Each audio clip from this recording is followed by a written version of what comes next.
Welcome to my class. नमस्ते student. बच्चों, आज हम कक्षा 10वीं की पाठ्य पुस्तक क्षितिज भाग 2 का अध्ययन करने जा रहे हैं, जिसमें हम चैप्टर नंबर 8वां पढ़ रहे हैं, जिसका शीर्षक है कन्यादान। कन्यादान इस काव्यांश का यह सेशन नंबर 2 है। अब कन्यादान ये जो कविता है जो आपके काव्य खंड से ली गई है और इसके कवि है ऋतिराज जी। इसके पहले सेशन में हमने कवि ऋतिराज, उनके जीवन परिचय और कविता का सारांश देखा था और काव्य के पहले स्टांजा को अर्थात पहले काव्यांश को हमने विस्तार से पढ़ा। कन्यादान के सेशन नंबर 2 में हम काव्य के अगले स्टांजा को अर्थात अगले काव्यांश को हम विस्तार से पढ़ते हैं। कन्यादान का दूसरा काव्यांश है, माँ ने कहा पानी में झांक कर अपने चेहरे पर मत रिझना, आग रोटियां सेकने के लिए है, जलने के लिए नहीं। वस्त्र और आभूषण शाब्दिक भ्रमों की तरह है, बंधन है स्त्री जीवन के। माँ ने कहा लड़की होना पर लड़की जैसी दिखाई मत देना। अब हम इन पंक्तियों को विस्तार से पढ़ते हैं। सबसे पहले हमारे कविता के शीर्षक पर आते हैं। क्या है हमारी कविता का शीर्षक? कन्यादान। अब कन्यादान किसे कहते हैं हम? कि जिस बेटी को हम कलेजा का टुकड़ा समझकर उसका लालन पालन करते हैं, लेकिन शादी के समय हम क्या करते हैं, उसकी शादी करवाकर उसे एक नए परिवार में भेज देते हैं, जो उसके लिए ही नहीं, हम सारे मतलब जो जिस बेटी की शादी होती है उसके परिवार के लिए वह सारे लोग अनजान होते हैं, नए होते हैं। और उसके साथ जब शादी कर दी जाती है तो शादी के उस मंडप में एक विधि की जाती है। उस विधि में कहा जाता है कि मैंने अपनी कन्या को आपको दान में दे दिया, कन्या दान कर दिया। अब देखिए, कन्या दान करना, अब ये तो परंपरा से रीति रिवाज चलकर आ रहे हैं। शादी के समय ही नहीं बल्कि ऐसे बहुत सारे रीति रिवाज होते हैं जो हमारे पूर्वजों ने किए हुए हैं और उसी नाम से हम आज भी उन परंपराओं का पालन करते हैं। तो उसी प्रकार शादी में जो कन्यादान किया जाता है, अगर देखा जाए तो अपने बेटी का दान करना वह वास्तविक में देखा जाए तो वह अनुचित है। क्योंकि दान का अर्थ क्या होता है कि एक बार हम जो चीज किसी को दे देते हैं तो वह उनसे फिर से वापस नहीं मांगते, वह हम उनको कायम स्वरूप में दे देते हैं। लेकिन हमारी जो बेटी होती है उसे हम क्या कायम स्वरूप में उनको दे देते हैं, शादी के पश्चात क्या उसके साथ हमारे कोई संबंध नहीं होते हैं। आज हम देखते हैं कि पहले युग में जो लोगों की विचारधाराएं थी वह आज के आधुनिक युग में परिवर्तित हो गए हैं। अब पहले देखो, कन्यादान शादी के समय कहा जाता था, माँ या परिवार के लोग अपने बेटी को क्या शिक्षा देते थे, क्या सीख देते थे कि अब तुम्हारी शादी हो चुकी है, अब जो कुछ है तुम्हारे लिए तुम्हारा ससुराल है, ससुराल में ही तुम्हारा जीना और मरना लिखा हुआ है। अब तुम अपने ससुराल से कभी भी मायके एक मेहमान के रूप में आएगी, लेकिन कायम नहीं आ पाओगी। तो अब देखिए, इस प्रकार के विचार आदर्श के विचार माने जाते थे उस युग में, पहले युग में। लेकिन आज का युग परिवर्तित हो गया है। आज हमें कन्यादान सिर्फ उसका नाम होता है, लेकिन ऐसा नहीं कि हमने पूर्ण रूप से हमेशा के लिए अपने जिम्मेदारियों को किसी और को सौंप दिया। हमारी बेटी भी तो हमारी जिम्मेदारी होती है। एक बार उसको दे देने के बाद क्या उसके साथ हमारा कोई रिश्ता नहीं रहता है? नहीं रहता है। वही अधिकार उसका होता है जो शादी के पहले अपने मायके में होता है। तो शादी के पश्चात भी आज हम देखते हैं कि युग बदल गया है। शादी के पश्चात बेटी का अपने मायके में भी पहले जैसा ही अधिकार होता है, वो पहले जैसे ही वहां पर आ जा सकती है। इसीलिए यहाँ पर कहा गया है कि कन्यादान, कि भले ही चलो उसको दान नहीं कर सकते हैं, एक विधि का नाम है वह, शादी के समय जो अलग अलग विधियां की जाती है। तो इस प्रकार हम कह सकते हैं कि कन्यादान का अर्थ हम अपने बेटी को पूरे रूप से दान में देना नहीं है। कन्यादान यह एक शादी के समय की गई विधि का नाम है। इस कविता के माध्यम से कवि ने माँ के एक परंपरागत आदर्श की भावना से परे एक नया दृष्टिकोण रखने का प्रयास किया हुआ है। इस कविता के माध्यम से कवि ने माँ के रूप में जो उसकी आदर्श की भावना होती है स्त्रियों के संबंध में, उससे एक परंपरागत रूप में एक अलग रूप दर्शाने का प्रयास किया है। इस कविता के माध्यम से माँ अपने जो आदर्श की भावना है उसे थोड़ा हटके एक अलग सीख अपने बच्ची को दे रही है। अब वह शादी के समय अपने बेटी का जो उससे दूर होना होता है उसे वह दुखी हो जाते हैं और वह स्वाभाविक होता है। क्यों माँ अपने बेटी को अंतिम विदाई के समय दुखी होती है, उससे क्या चिंता होती है कि उसकी बेटी अभी सयानी नहीं है, उसे दुनिया के छल कपट के अनुभव नहीं है। इसके अलावा वो सोचते हैं कि उसके जीवन की वह अंतिम पूंजी है। क्यों? क्योंकि माँ और बेटी एक दूसरे के सुख दुख को शेयर करते हैं और इसी कारण से उसे चिंता है कि अभी उसकी बेटी सयानी है, बहुत सरल और भोली है, उसने अब तक अपने जीवन में केवल सुख का ही अनुभव किया है, दुख क्या होता है, दुनिया में छल कपट क्या होता है उसके बारे में कुछ पता नहीं है। अब शादी के लेकर उसे लगता है कि शादी के बाद पति सिर्फ उसको प्यार ही प्यार करेगा। यही रूप उसने देखा है क्योंकि उसके सहेली ने या अन्य लोगों ने उसको यही बातें बताई है। लेकिन शादी के बाद उसकी जिम्मेदारियां बढ़ जाती है। जीवन शादी के बाद का जो जीवन होता है वह स्त्रियों के लिए अत्यंत कठिन होता है, दुखदायी होता है। यह अनुभव उसको नहीं है। तो अपने इस भावुकता को ही व्यक्त नहीं करिए, बल्कि उसके साथ साथ माँ अपने जीवन के जो दुखद अनुभव है, जो पीड़ित अनुभव है, उनको लेकर वह अपने बेटी को कुछ संदेश दे रही है, कुछ सीख दे रही है। अब कौन कौन से सीख दे रही है इस कविता के माध्यम के अगले पंक्तियों से देखते हैं। माँ कहती है अपनी बेटी को, माँ ने कहा पानी में झांक कर अपने चेहरे पर मत रिझना। रिझना चेहरा से हमें क्या अर्थ लेना है? सौंदर्य, सुंदरता से।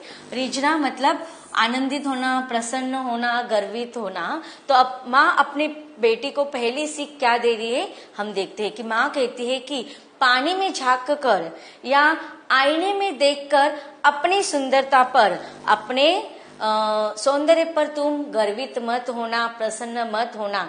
क्यों? क्योंकि देखो सुंदरता तो, सौंदर्य कैसा होता है? अस्थायी होता है, वह आज है तो कल जाने वाला है।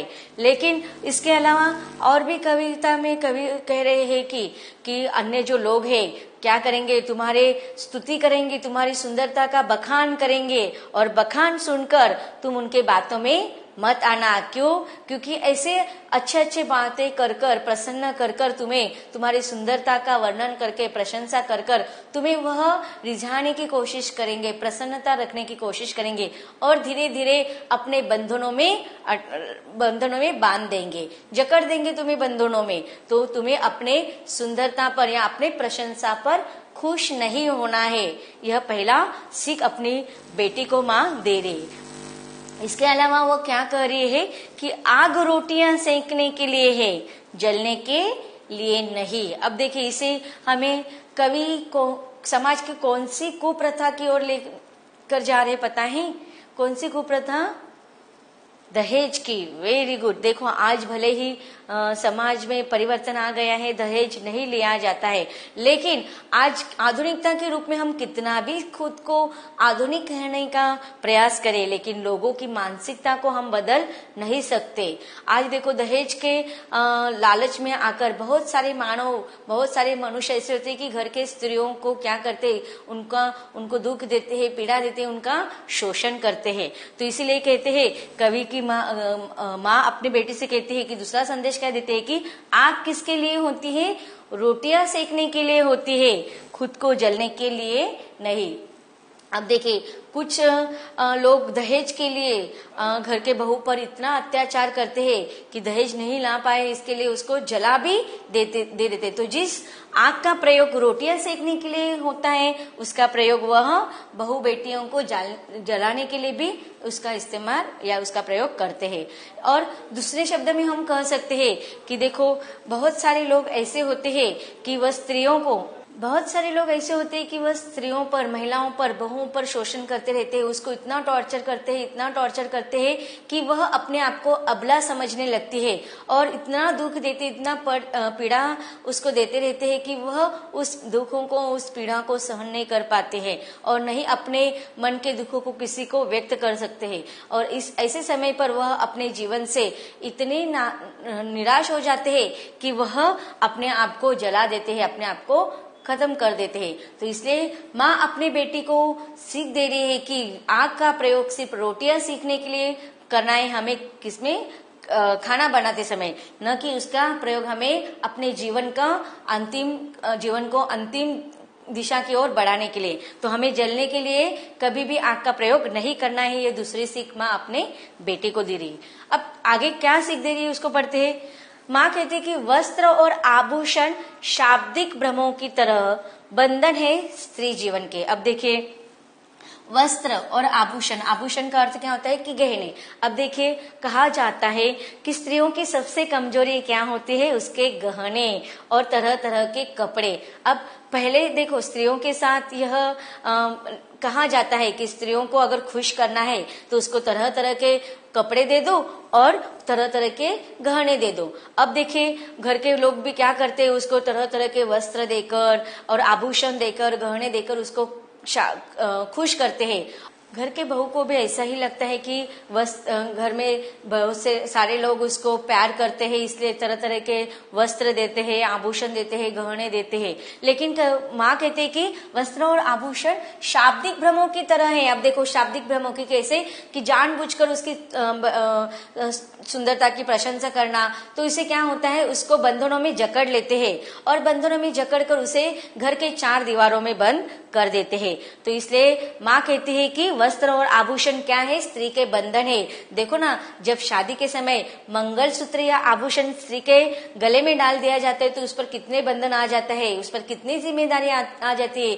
एक नई बहू के रूप में उस पर जिम्मेदारी आ जाती है, एक पत्नी के रूप में उस पर जिम्मेदारी आ जाती है। और कितने ही तरह के, अब नए घर में जो पति के परिवार में कितने सदस्य होते हैं और जितने सदस्य ज्यादा, माँ कहती है कि वस्त्र और आभूषण क्या है, बंधन है स्त्री के जीवन के। देखो ना, जब शादी के समय मंगलसूत्र पहनाया जाता है स्त्री को, तो वह बंधन होता है, उस पर वो क्या होते हैं, जंजीर होती है, उसमें वो शादी के बंधन में अटक गई, इसका वह प्रूफ होता है। और इसीलिए तो कहा जाता है ना कि उस मंगलसूत्र के साथ उसकी जिम्मेदारियां भी बढ़ जाती है। अब एक बहू के रूप में उसकी जिम्मेदारी बढ़ गई, एक पत्नी के रूप में, और घर में परिवार में जितने सदस्य होते हैं उनके तरह तरह के स्वभाव होते हैं। तो हर परिवार के सदस्य के मन में क्या छल कपट है वह तुम्हें पता नहीं चलेगी। शाब्दिक भ्रमों में वो तुम्हें उस बंधन में क्या करेंगे, बांध डालेंगे और घर के 4 दीवारी में बंद कर दिए। इसलिए किसी भी प्रकार के वस्त्र और आभूषणों के, गहनों के शाब्दिक भ्रमण में तुम मत बंध जाना। आगे वह कहती है, कौन सी सीख देती है कि माँ ने कहा लड़की होना पर लड़की जैसी दिखाई मत देना। कि देखो, तुम लड़की हो और लड़की की स्वाभाविक जो शालीनता होती है वो तुम्हारे अंदर जरूर होनी चाहिए। बड़ों का मान सम्मान, आदर सत्कार तुम्हें जरूर करना चाहिए। जो एक लड़की होने के नाते तुम्हारी जो जिम्मेदारियां हैं, तुम्हारे जो कर्तव्य है, उनका पालन तुम्हें जरूर करना चाहिए। लेकिन उनके साथ साथ तुम्हें लड़की जैसी दिखाई मत देना। अर्थात लड़की का अर्थ क्या होता है कि हमेशा हमारे समाज ने यही अर्थ ग्रहण किया है कि लड़की कैसी होती, कोमल होती है, और कोमल का अर्थ होता है कमजोर। तो लड़की के साथ हमेशा कमजोर ये विशेषण लगाया जाता है। भले ही तुम लड़की हो लेकिन तुम्हें उसका अभिमान होना चाहिए और लड़की के अच्छे गुण तुम्हें होने चाहिए। लेकिन इसके लिए तुम्हें कोई टॉर्चर करे या घर में कोई अत्याचार करे लड़की होने के नाते, बहू होने के नाते, तुम्हें उसके खिलाफ आवाज उठाना चाहिए। लड़की होने के नाते तुम्हें सारे अन्यायों का चुपचाप सहन नहीं करना है, बल्कि उसके खिलाफ जाकर तुम्हें एक कर्तव्य के दक्ष होकर उसका विरोध करते हुए आगे बढ़ना है। तो इस प्रकार माँ अपने बेटी को क्या क्या सीख दे रही है कि तुम्हें अपने रूप पर, सौंदर्य पर गर्व महसूस नहीं करना है, नहीं झूठी प्रशंसा से तुम्हें खुश होना है। फिर आगे वो कहते हैं कि आग का उपयोग सिर्फ खाना बनाने के लिए करना है, कभी भी आत्महत्या करने के लिए नहीं। उसके बाद कहते हैं कि हमें वस्त्र और आभूषण के बंधन में नहीं बंध जाना है। और उसके साथ साथ और एक सीख देती है कि लड़की के सारे कर्तव्यों को तुम्हें निभाना है, लेकिन लड़की के कमजोरी इस नाम का तुम्हें विशेषण का प्रयोग नहीं अपने जीवन में करना है। अन्याय के खिलाफ तुम्हें हमेशा आवाज उठाना है। तो इस प्रकार इस काव्यांश को हमने विस्तार से पढ़ लिया है। इस काव्यांश में आए हुए कुछ कठिन शब्दों का अर्थ और भावार्थ पढ़ते हैं।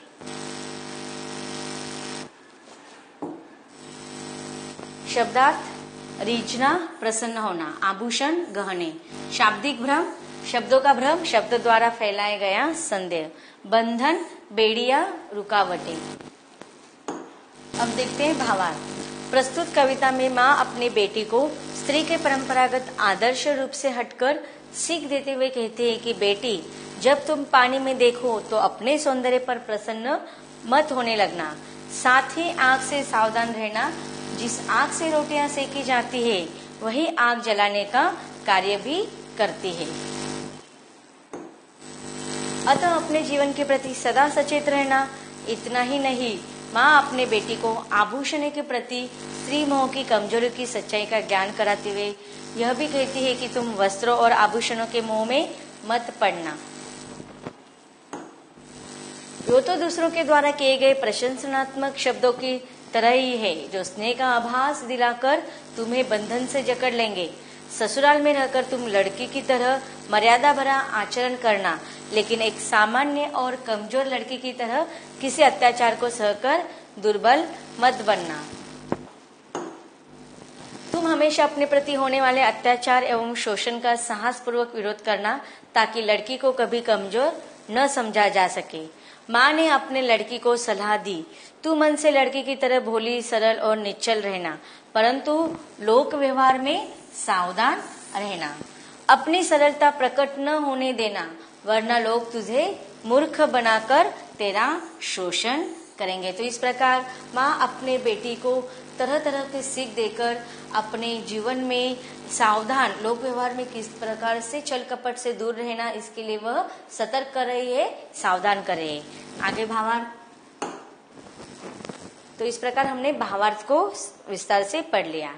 कन्यादान इस काव्यांश को हम विस्तार से पढ़कर हमें कवि यही सीख देना चाहते हैं कि आजकल हमें अपने बेटियों को हमेशा सतर्क रहने का संदेश देना चाहिए। यह कविता यहीं पर खत्म होती है। धन्यवाद।